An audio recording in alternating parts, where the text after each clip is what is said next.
Chapter 4. Noah tried not to be too critical of the men's shelter as he entered it. It was in a worn-down neighborhood, in a worn-down building. Someone had bought on-sale green 3 decades back to put on the walls. Homeless and other assorted peoples littered the streets outside. The clerk, an overweight middle-aged woman, looked him over from behind a glass window. She had a clipboard and a pen. Her name tag said Mindy. She looked to be in charge of buzzing people in. It was obvious she was certain he didn't need their services. "Are you looking for someone?" "Yes, Max Ramesly," Noah said. "We don't let out the names of the people who stay here," she warned. Noah sighed. "That's fine. If you could just let Max know that his brother Noah is here and would like to speak to him, I would appreciate it." "He may not be here," Mindy advised tersely.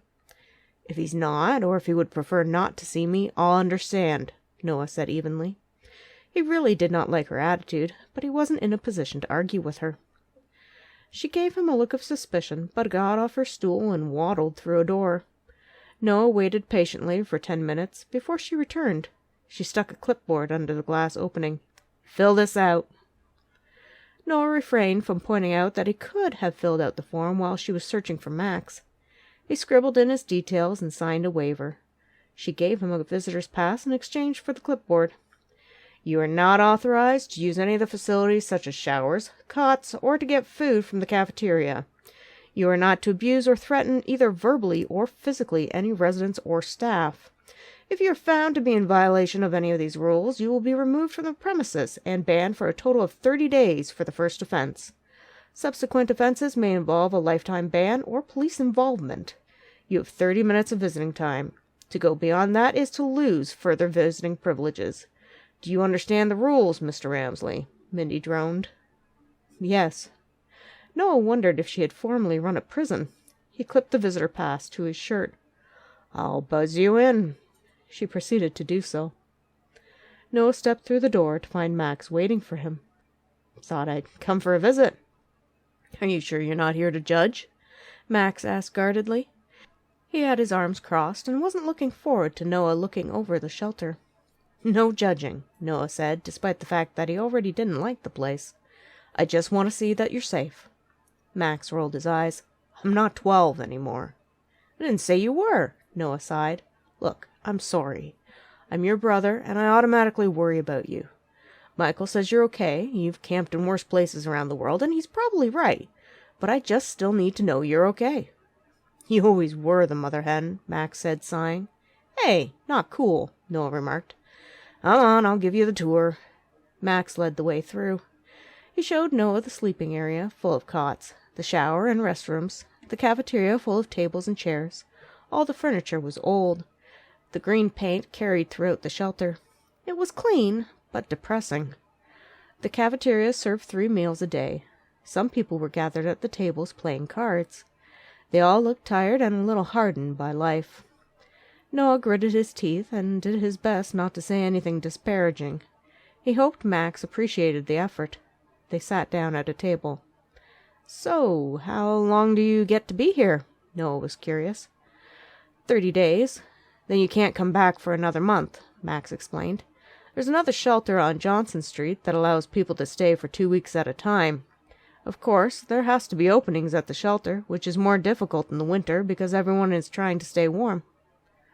"What happens if you run out of days at both shelters or can't get in?" Noah questioned. Max shrugged. "You go on to another shelter. Or if it's summer and then there's a place under the bridge by Wolseley or in one of the park areas. Not the nice parks. The police will tell you to move on out of those. There's decent enough parks around Elm." "And in winter?" It was November now, and Noah wondered what Max would do in the harsh cold. "There's a rooming house on Delaware Street, but it's costly. Some people live in some of the abandoned buildings around here, but that's a bit dangerous. Druggies tend to hang out in those places, and they can get raided by the police. Most people end up on the sewer vents to stay warm. If you got a sleeping bag, you're usually okay." Max didn't look at Noah. "Sometimes you can get away with staying in the subway area." Noah reined in his temper. It wouldn't help if all he did was yell at Max for how stubbornly stupid he was being. "Max, what if I paid for an apartment for you? just for the winter." "No," Max shook his head. "I'd rather you spent that money for the kids." "I'll match it to the fund," Noah insisted. "Then you should put that doubled amount in the fund." Max ran a hand through his hair. "It's underfunded. I'm getting behind in payments because I'm not making as much money since I got laid off from the demolition company. I can't justify living in comfort when families could go bankrupt paying for palliative care for their kids. Care their kids wouldn't need if it weren't for Ramesly Pharma." "How much are you underfunded by?" Noah asked quietly. He hated that Max was putting himself through, but he could understand his brother's motivation. "This month it's $150,000 alone." Max swallowed thickly. "I'm drowning in it. I promised these families that I would figure out how to pay for this." "Maybe we could run a fundraiser," Noah thought out loud. "A Christmas benefit. I'll put up the initial costs." "You do that?" Max asked. "You're my brother, Max. I'm going to help you however I can," Noah pledged. "I know Michael will give." "Michael?" Max scoffed. "Why would he give? He sided with Dad." "He's the one who eventually got the drug pulled, Max. He had to do a lot of work behind the scenes to make that happen." Noah wondered how much he should disclose of Michael's efforts on Max's behalf. He didn't know how much Max was ready to hear. He didn't want to side with Dad, but he didn't see an alternative at the time. There was an alternative. We all could have walked and sent a message to Dad, the company and the business world, that we won't accept corruption. We could have forced Dad to accept responsibility and take care of those families like he should have, Max insisted. Noah sighed. Part of him liked that Max still had that idealism, the naive attitude that was just simple action. He could change things. It's not that simple.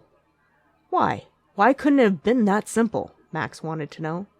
He still didn't understand why Noah hadn't followed him out of Ramesly Pharma. If all three of us had gone at once, there's no way that he could have covered up what was going on. He wouldn't have been able to blacklist all of us without looking like a vindictive loser. How wouldn't it have worked? "Because he would have ruined my career," Noah said. "Do you remember Brianna Tully?" "How could I not? What does that have to do with anything?" Max asked. He'd been young, maybe 19, and involved with Brianna. Thankfully, the paternity test had come back negative. He'd learned to be a lot more careful after that experience. "I had a psychology test coming up, and I'd been putting it off studying. I hated that course. When you called me that night, I was supposed to be studying for that test, which was scheduled for the next morning. Instead, I went to see you, and we talked through the whole situation about Brianna, and celebrated after you found out the results." Noah rubbed his face, frustrated. "I should have just failed the test the next day and retaken it for a lower score. Instead, I knew a friend of a friend who, for a fee, would give out the answers. I cheated, Max." "I don't understand. What has that got to do with anything?" Max asked. "If it gets out that I cheated on the test, it puts the rest of my academic career under suspicion. The university will pull my degrees. All my work becomes suspect. No one will want to employ me in the field of science," Noah explained. "Dad knows. He's threatened to expose my mistake. He personally would ruin me. That's why I couldn't follow you, Max. I would never work as a scientist again." "Over one test?" Max could hardly believe it. "It's a matter of reputation. My work is only as good as my credibility." "So I screwed up your life too," Max remarked quietly. "What? No. I chose to cheat, Max. I didn't have to, yet I did." Noah reached out and squeezed Max's shoulder. "It's not your fault, and it wasn't your fault about getting the diabetic drug through early. The results from the laboratory were skewed from the beginning. There was no way that you could have known." "I feel like I'm responsible," Max said. "You're not," Noah tried to assure him. "Is he blackmailing Michael?" Max wanted to know. No matter the hard feelings he had for his oldest brother, he still loved him. Noah heaved a sigh.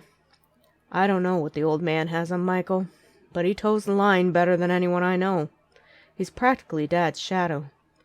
He does what he can to mitigate what Dad does sometimes, but mostly he is a yes-man, which makes me think that whatever Dad is blackmailing him with, it's pretty big." Max took a deep breath. "I had no idea." "How could you know? We didn't tell you," Noah reflected. "We won the lottery on parents. One wonderful mom and one nasty dad."